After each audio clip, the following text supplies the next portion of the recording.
They are categorized into four categories: enforcement, street design, planning and organization from Little Falls and beyond, and driver education. So I will start with enforcement. So under enforcement, the asks are speed cameras around all schools with heavy traffic volumes, speed traps on active pedestrian, cyclist, travel roads, and for street design, rumble strips, speed hump, curb bulb outs, shorter turning radius, reduce the speed limit around all schools to 15 miles per hour, install permanent speed feedback signs on heavily traveled roads like Little Falls Road, high visibility crosswalks in all neighborhoods, school and business zones, and under planning and organization from Little Falls and beyond, there's cheap, quick bills that yield real results, downgrade the designation of Little Falls Road from an arterial to a neighborhood collector road, include Little Falls Road in the Arlington Vision Zero's high injury network, expanding data collection and incorporation in decision making so that these changes can be made before accidents occur. And finally, for driver education, more signage telling drivers to look both ways for pedestrian, bicyclists, and vulnerable road users before turning throughout the county. More signage reminding drivers that it is illegal in Virginia to hold cell phones while driving. That's our list of asks. Weather, I will cut my remarks shorter than what they might have been unless it was 75 degrees, but thanks for being here, and thank you for inviting me. I have the honor today of being here on behalf of Dr. Francisco Duran, who wasn't able to be here today. But it's always fun to be out in the community. Unfortunately, this is not the most happy event, but it is great to make connections and know that we're all working on things together. So a couple of things. It's great to be here for the World Day of Remembrance, out here with some fellow residents of Arlington. I do live in Arlington, so I'm happy to say that I'm a resident as well, so it's very important to me. And we're over here by Nottingham Elementary. We definitely want to send our condolences out to Gwendolyn Hayes' family. Anytime there's any type of loss, it's a travesty, and we know the effect that it does have on a family, as well as a community. I hadn't had a chance to read the letter, but hearing the impact she had on others, she was definitely someone very engaged in her community, and that's something very special. We know the county has held a meeting in advance of today, and are going to be making some safety improvements to the aforementioned intersection. What we do want you to know that this is something very important to us, is our students are in school, outside of school, and you know we have lots of students who ride buses to school. It's very important to us. So know that we're a partner in this work, and that we're looking forward to continued collaboration with the Arlington County. I saw some familiar faces that I've had a chance to meet, and we look forward to continue to work forward to do the right things for kids and community on the whole. One way you can do this, and I'll put a shameless plug in here, is Arlington Public Schools does have the Advisory Committee on Transportation Choices. There is an application for that online if you would like to be part of that. This is where some of those decisions are made on our end, and this is where we're able to dialogue and share information with community about specific intersections, bus hubs, and all those types of things that do come up, and that many times end up being calls to my office, and I get to work with community members to try to find resolutions. Lastly, I'd like to thank the Arlington Families for Safe Streets for inviting us to be here and be part of this ceremony today. Next time we'll ask for a little warmer weather, but we're very happy do to it be inside. here. Exactly. Well, let me know in advance. We'll work on that next time. But do know that we are in partnership.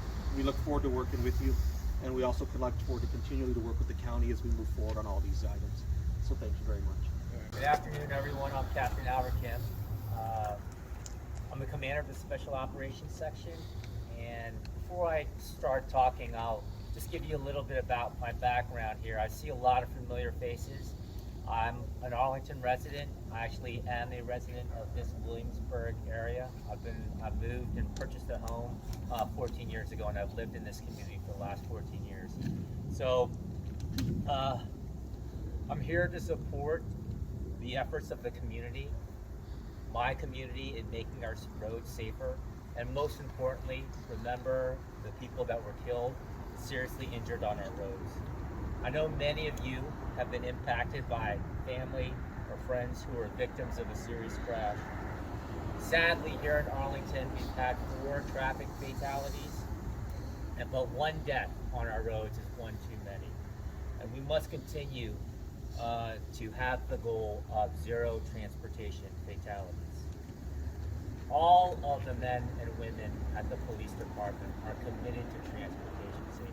It remains one of our key initiatives, not only for the members of my section, but throughout the agency. It's important that that we continue to work with our DES partners and with Vision Zero, and we continue to actively engage in our Safe Roads programs, some of which are the online portal in which community members can talk and engage with the police department about their transportation safety concerns, some of our local and regional safety events such as Street Smart, Click It or Ticket, Drive Sober, Get Pulled Over, and then our continuing efforts to expand our automated enforcement programs, such as our photo red light program, and as you mentioned before, our photo speed program, hopefully to come online soon. A safe transportation network for pedestrians, cyclists, and multimodal users requires collaboration between the community,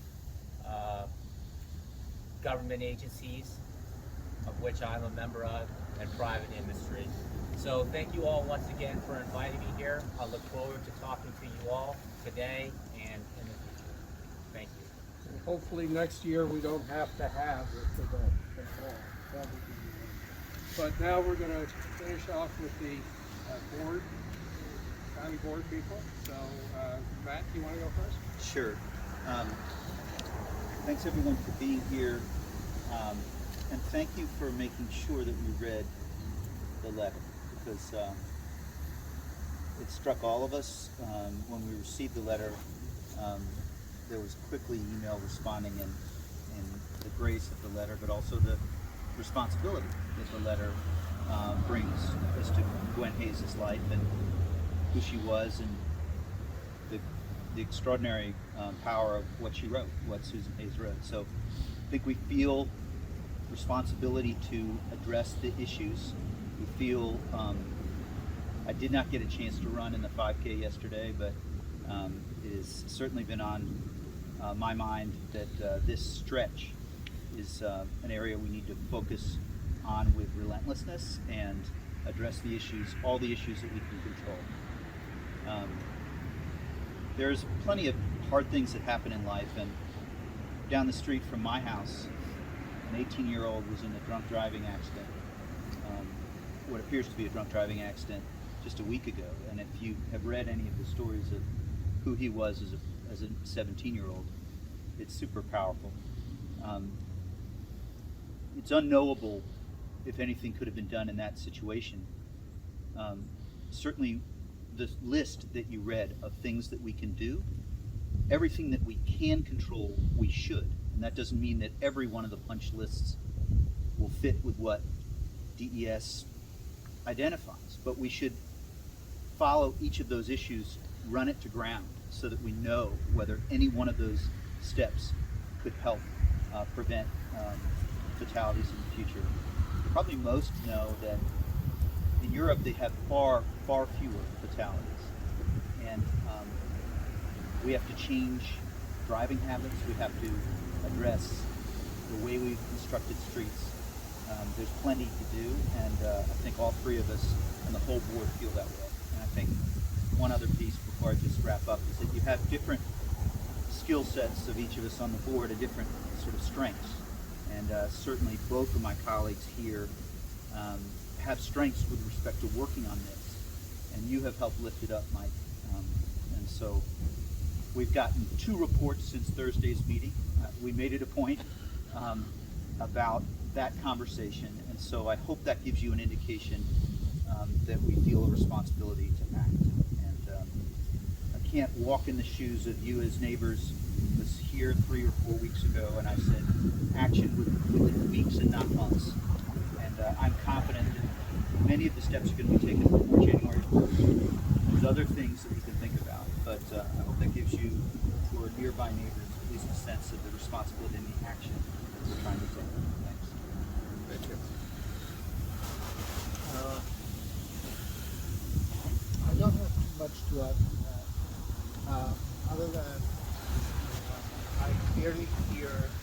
from our direct partners with the enforcement agency and our educators that collaboration, coordination needs to happen. And definitely what you are asking is to be part of the solution here and to be actively involved as advocates. I perfectly understand that, and I understand it the more because it's about changing our culture, seeing the pedestrian at the point of departure. We have been thinking about our neighborhoods, about streets. There's a fourth chair missing here for Viviana Oxlack Perez, who died, was hit on South 2nd Street and South Oak Leaf in August. We have designed for a very long time our communities from the point of view of driving. And since then, we have been trying really to make it safer and safer and safer and safer. And we added, I counted literally, I told you that 800 emails since I been elected in office that have somehow a request to put a stop sign somewhere, or a traffic safety feature. But and we will do that. Make no mistake, among us, we will find the best ways to implement. We will find the best ways to put, more features, design differently, make our streets a little bit safer and less dangerous. But at the end of accounts, is about changing the mindset of our own neighbors when it comes to understand that the most important person on the street is the human being that walks across a street, that walks to school, that cycles, that moves without this enormous protection of several tons of steel around. And learning to respect that and being fearful when you are driving out is a cultural shift. And for this shift, I sign up to work towards making that possible with your help. So thanks again for convening us here. I very much hope we won't have to do it again, but I'm very much afraid that we will have. I only wish that every single year we will be able to report that we made progress. That's I'll say a few words. I want to thank everybody for coming, particularly the Families for Safe Streets, because a lot of times we get called for things and people are understandably upset, and we hear a lot of upset, but we don't so much have the hand held out. We want to help. And I really, really appreciate that, because as both of my colleagues have said, and I think Catherine saying, we all know, it really is behavior that has to change, and it's events like this that help that happen. It changes people's mindsets. I hope we do not have a single fatality between now and this time next year, but I hope we continue to get together, because what this event does is it just reminds everyone again, and we'll add chairs perhaps for the other people who get us fatalities we have. I will say, Arlington's a small county. It's one of the pleasures of being on the board here is you kind of get to know your community really well. I've been doing elected office for some time. I was on the school board for a while, and these incidents stay with us, I think, as an elected official. I still remember a horrible accident probably 20 years ago now, where some students in a bus was hit. Students in the bus died. I still choked up about it. So it stays with us, and that's important, because only if we feel this will we actually make the changes we need to make. And the fact that you're here, that we're going to do it together as a community, that's the most effective way. It's really the only way that will work, and I really appreciate this event. okay. We're coming, and in parting, we're going to give you a little token to help be safe on the streets. These are blinkers used at night. No one is impervious to having a fire.